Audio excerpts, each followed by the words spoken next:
Miss your taste? Can't wait for Tuesday. I stood in my bathroom, staring at a phone I'd found hidden in my daughter-in-law's overnight bag, and I wanted to scream. My hands wouldn't stop shaking as I scrolled through message after message. 6 years my husband had been dead, and there he was, texting Rachel like he was still alive. Every word was another betrayal, another lie I'd believed for over 40 years of marriage. I was 70 years old, and I was learning that my entire marriage had been a fraud and my daughter-in-law was a monster. But the messages didn't stop when Jose died. Someone kept texting her, using his picture, his words, his promises. And as I stood there reading about how they planned it all, one message made my blood run cold. If you want to hear how I uncovered this conspiracy, hit that subscribe button right now, because this story gets darker than you can imagine. What would you do if you discovered your spouse had been living a double life? Drop your answer in the comments below. Let me take you back to how this nightmare started. My name is Maggie Bennett, and I'm 70 years old. 6 years ago, my husband Jose died suddenly from a massive heart attack at his office. He was only 66. There was no warning, no symptoms. He was just gone. Or at least that's what everyone told me. Jose and I were married for 42 years. He built a successful consulting business from nothing. Our son Adam was everything to us. I thought we were happy. I thought I knew my husband. I was wrong about everything. The months after Jose's death were the darkest of my life. Adam and I clung to each other through that impossible grief. Jose left everything to me. The house, the business assets, his retirement accounts. It seemed right after 42 years of marriage. About a year after Jose died, Adam met Rachel at a coffee shop. She was 30, beautiful, and understanding. She told us she'd lost her own father young. She understood grief in a way others didn't. Rachel seemed perfect for him. They dated for 18 months before getting engaged. The wedding was small and simple. Rachel became part of our family. She visited me often, called me Mum, made me feel less alone. I thought God had sent her to help us heal. I was so blind. 3 years ago, Rachel gave birth to Emma, my first grandchild. Sunday dinners became our tradition. Adam, Rachel, Emma, and me. A family rebuilt from ashes. Or so I thought. Last weekend, Rachel called asking if she could stay over. She and Adam had been fighting. She arrived Friday evening with an overnight bag. We talked for hours. Saturday morning, she left early. She forgot her overnight bag. Sunday afternoon, I picked up her bag to put it by the door. That's when I felt it. Something hard in the side pocket. A phone, but not her regular iPhone. This was an old Android, a burner phone. Why would Rachel have a second phone hidden in her bag? My hands were shaking as I pulled it out. It wasn't password protected. I opened the messages. And there he was. My dead husband's face, smiling at me from the screen. I couldn't breathe.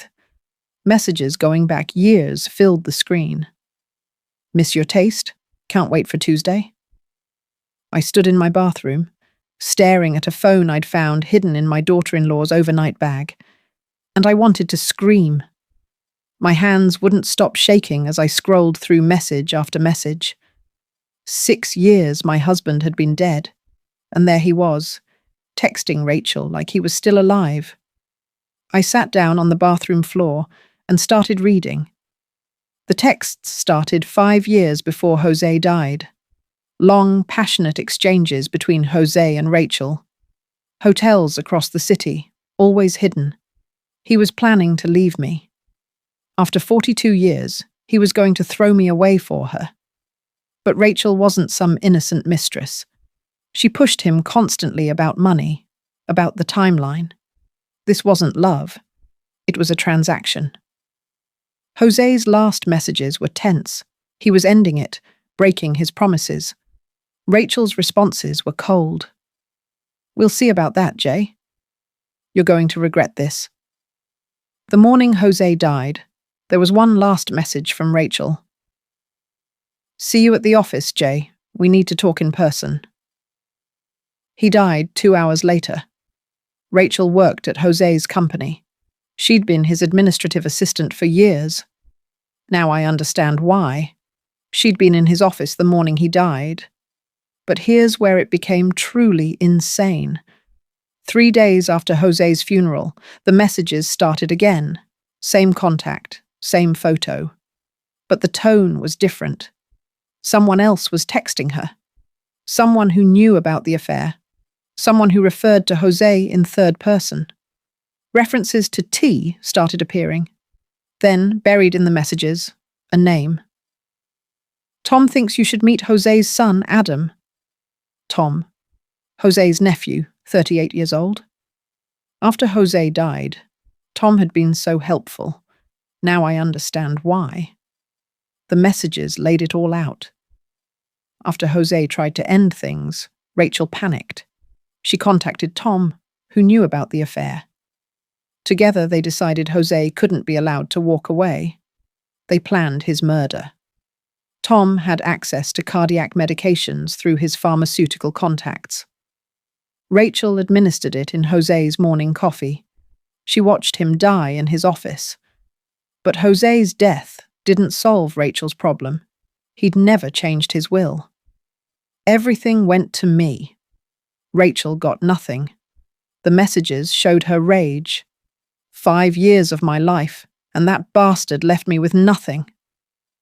That's when Tom and Rachel devised a new strategy. She couldn't get Jose's money as his mistress, but she could get it as his daughter-in-law. Tom would introduce her to Adam. She'd seduce him, marry him, become part of the family. Then slowly drain everything. Once we have enough, we disappear together. My son, my granddaughter, all just pawns in their scheme.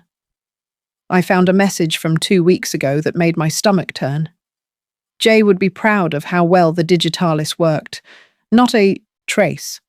Digitalis, a cardiac medication. In high doses, it causes heart attacks, can be nearly undetectable if no one's looking for it. They'd murdered Jose, and they'd gotten away with it. Until now. I was still sitting on the bathroom floor, the phone in my shaking hands. Tears streamed down my face. 6 years of lies. 6 years of believing in fiction. I had to tell someone. I had to tell Adam. I called him and tried to keep my voice steady. "Adam, I need you to come over right now. Don't tell Rachel. Just come alone." He heard something in my voice and agreed immediately. 20 minutes later, my son was at my door. He looked worried, stressed. "Mom, what's wrong? You sounded terrified," he said. I handed him the burner phone. "I found this in Rachel's overnight bag. You need to read the messages." He looked confused but took the phone. I watched my son's face as he read. The confusion turned to shock. Shock turned to horror. Horror turned to devastation. He scrolled for 15 minutes in complete silence. When he finally looked up, there were tears in his eyes. "Dad and Rachel? Before he even died?" I nodded. "And Tom? They killed him?" I nodded again. Adam sat down heavily, phone still in his hand. "I knew something was wrong," he said. "I've known for months." He told me everything he'd been noticing. Money was disappearing from their accounts, thousands at a time. Rachel was always on her phone, texting someone. She went out for hours with vague excuses about where she'd been. She was cold in bed, distant, like she was somewhere else. Adam pulled out his own phone. He showed me bank statements he'd been tracking. Rachel had access to their joint account. There were regular transfers to an account he didn't recognize. $20,000 over the past 6 months. When he asked about it, She said it was for Emma's college fund, but he'd checked. There was no college fund. The money was just gone. We went through the messages more carefully together. We built a timeline, understanding the full scope. Tom had known about Jose's affair with Rachel. Maybe Jose confided in him. Maybe he discovered it. When Jose tried to end things, Rachel went to Tom in panic. Tom saw an opportunity. He was Jose's nephew, but always felt overlooked. Jose had built wealth. Tom was just a sales rep. Together, they planned to take what they felt was owed. The messages spelled it out. Tom obtained Digitalis through his pharmaceutical contacts. He claimed it was for a client presentation about cardiac medications. Rachel added it to Jose's coffee that Tuesday morning. She watched as he complained of chest pain, shortness of breath. She called 911 and played the panicked employee. By the time paramedics arrived, Jose was dead. Everyone assumed it was a natural heart attack. No autopsy was performed beyond standard procedure. No one was looking for poison. After Jose's funeral, Tom and Rachel waited. They let enough time pass for suspicion to fade. Tom suggested Adam join a grief support group. He arranged for Rachel to be there. She played the vulnerable young woman who understood loss. Adam never stood a chance. The courtship, the marriage, Emma's birth. All of it was part of the plan to access Jose's assets. Rachel even tried to convince Adam to have me sign over some properties. "So we can manage them better," she'd said. Adam had refused. Thank God Adam wanted to drive to their house immediately. "Confront Rachel, call the police, end this." But I stopped him. "We need to be smart," I said. "We have evidence of an affair and theft." "But murder? That's harder to prove after 6 years." We needed a real plan. We needed help. I thought about who we could trust. The police seemed like the obvious answer, but we needed someone who'd take us seriously, not just brush off 2 grieving family members with conspiracy theories. Then I remembered. Jose's colleague, Drew Denson, had a daughter, Fern Curtis. She'd become a detective. She'd been at Jose's funeral and had seemed troubled even then. She'd said something about the death seeming off. Maybe she'd listen. If you're invested in this story and want to see justice served, make sure you're subscribed, because what happens next will blow your mind. Have you ever had that gut feeling that something was terribly wrong but couldn't prove it? Would you confront them immediately or gather evidence first? Drop your answer in the comments. Adam found Detective Fern Curtis's number. He called the precinct and asked if she could come to my house. He said it was about Jose's death, that we had new information. She agreed to come that evening. She said she'd been thinking about Jose's case recently. That alone made my heart race. She showed up at 7 p.m., still in her work clothes. She was professional, sharp, with kind eyes that had seen too much. We sat in my living room. The burner phone sat on the coffee table between us. "Before you show me anything," she said, "I need to tell you something. I've been reviewing old cases and your husband's death kept bothering me." Some things never quite added up. Detective Curtis explained what had troubled her 6 years ago. She'd been a junior detective then and didn't have authority to push. But Jose's death scene had inconsistencies. He'd complained of chest pain, but also nausea and vision problems. That pattern didn't quite fit a typical heart attack. Rachel had been the only witness to his collapse. She'd been the one to give him coffee that morning. Multiple people mentioned seeing her in his office, but she was his assistant, everyone said. Nothing unusual. Jose's doctor had expressed surprise at the death. Jose was in excellent health with no risk factors.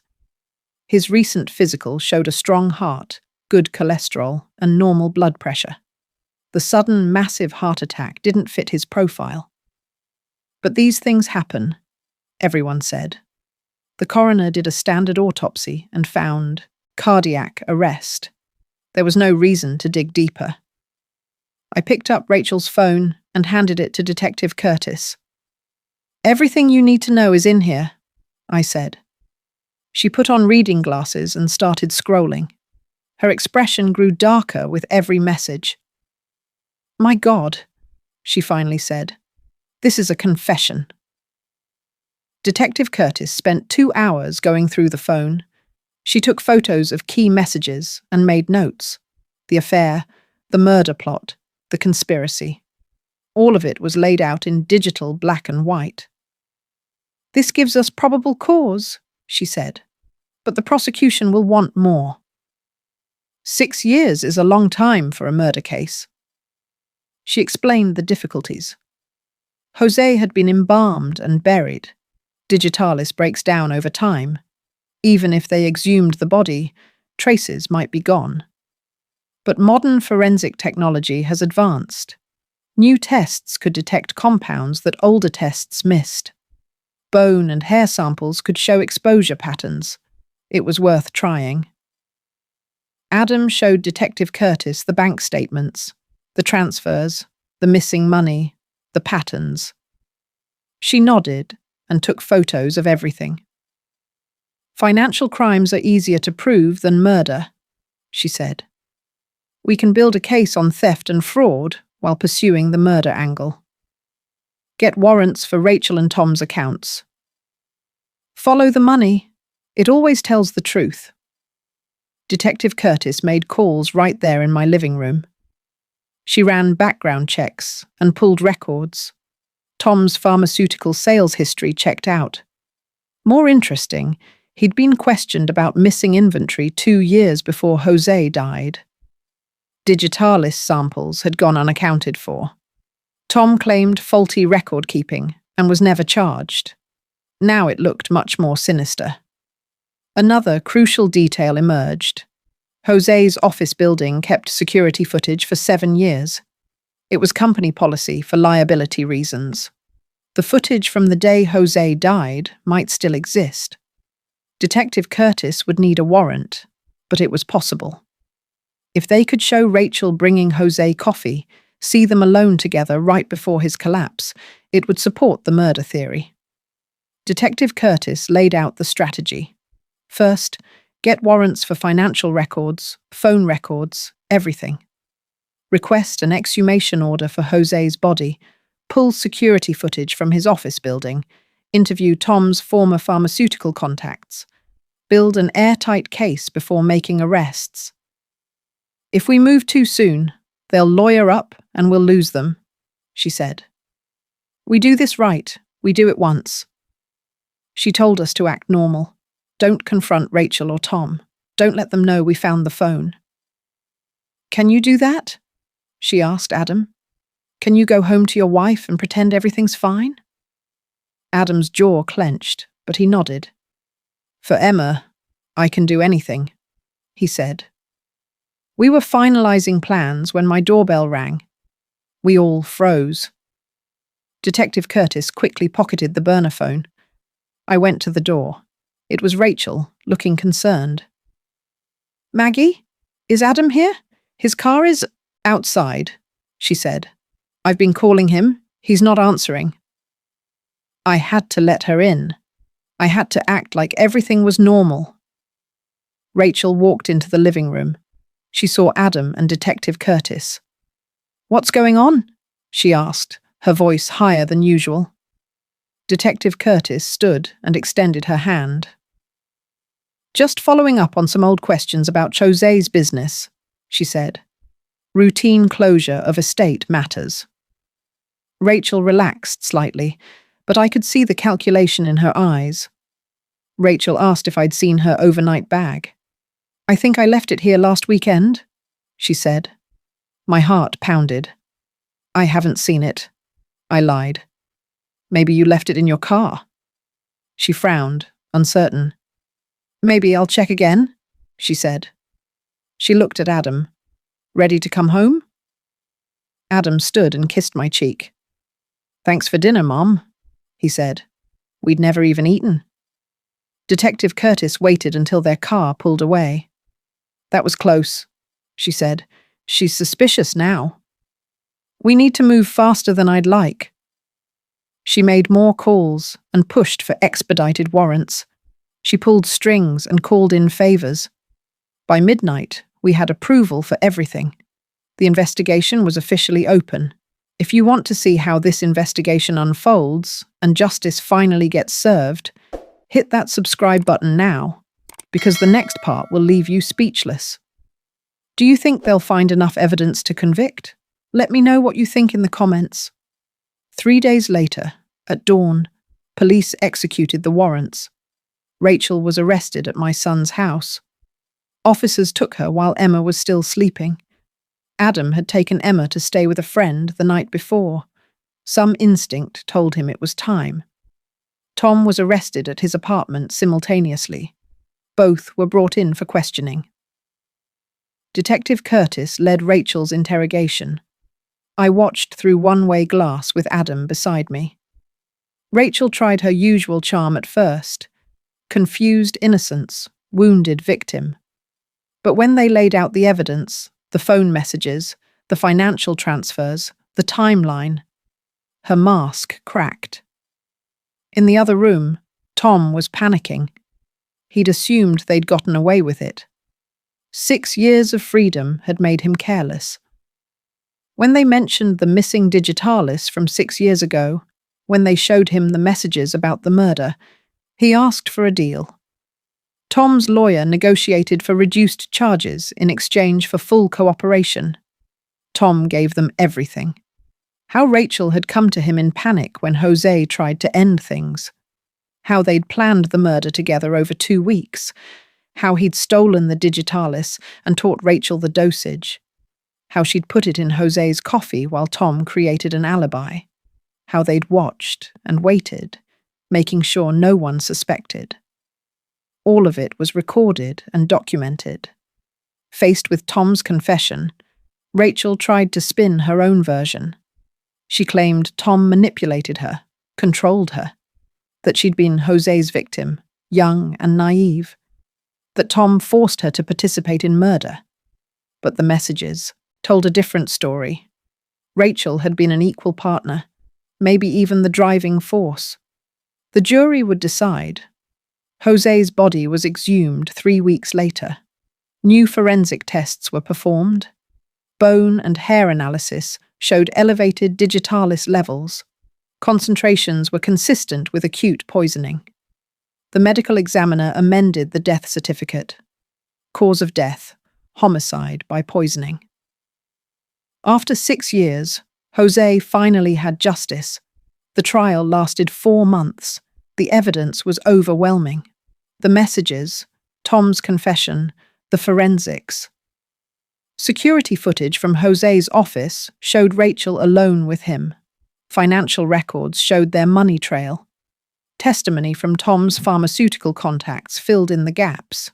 The jury deliberated for 6 hours. Rachel was convicted of first-degree murder, conspiracy, fraud, theft, and a dozen other charges. Life in prison without possibility of parole. Tom received the same, despite his cooperation. Both would die in prison. Justice, finally, after 6 years of lies. Adam filed for divorce immediately after the arrest. Rachel tried to fight for custody from jail. She claimed Adam was turning Emma against her mother. But her murder conviction made that fight impossible. Adam was granted full custody. Rachel's parental rights were terminated. She'd never see Emma again, except in old photographs. That first year was brutal. We processed everything we'd learned. We grieved Jose all over again, differently this time. We mourned the man I thought he was. We accepted the liar he'd become. Adam and I went to therapy, separately and together. We learned to trust again. We learned to build something real from ashes. Emma was only 3, too young to understand. We told her Mommy had to go away for a while. As she got older, we'd tell her age-appropriate truths. But for now, she just needed love and stability. Adam threw himself into being the best father possible. He quit his high-stress job for something with better hours. He put Emma first in everything. I helped however I could. Slowly, painfully, we built a new normal. Sunday dinners continued, just Adam, Emma, and me. Emma filled my house with joy again. Toys were everywhere. Crayon drawings covered my fridge. Her laughter echoed in rooms that had been too quiet. She called me Grandma and ran to me with open arms. She was innocent in all of this, and we'd keep her that way. 2 years after the trial, Adam met someone new. Doris Rowe, a kindergarten teacher, warm and genuine. She had a 6-year-old daughter named Lily from a previous marriage. They met at Emma's preschool. It started as friendship and slowly became more.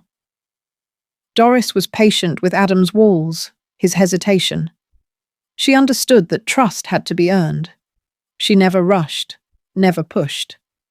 She just showed up, consistently, honestly. They dated for a year before getting engaged. Lily and Emma became inseparable. Adam asked me what I thought before proposing. I told him the truth. "She's nothing like Rachel," I said. "She's real. She's here for the right reasons.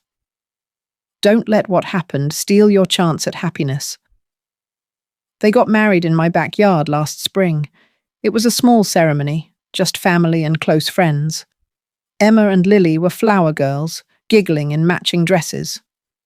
I'm 72 now, and my life looks nothing like I imagined. I lost my husband twice. Once to death, once to truth. The 42 years I thought we had were built partly on lies. That hurts in ways I can't fully explain. But I also discovered strength I never knew I had. I protected my son when it mattered most. I helped bring murderers to justice. I learned I could survive anything. Our Sunday dinners are loud now. Adam, Doris, Lily, Emma, and me. 5 people, blended and healing. Doris cooks with me and teaches me new recipes. The girls play in the yard Jose used to tend. Adam laughs again, real laughter that reaches his eyes. We're messy and complicated, but we're real. Built on truth this time, not lies. I keep one photo of Jose on my mantle. From our wedding day, both of us are young and hopeful. I choose to remember that man. The one who existed before the lies started, before Rachel, before the betrayal. I don't know when he changed. Maybe he was always 2 people. Maybe we're all capable of becoming someone we don't recognize. I'll never have those answers. That hidden phone destroyed my illusions. But it also saved my son. It saved Emma from growing up in a house of lies.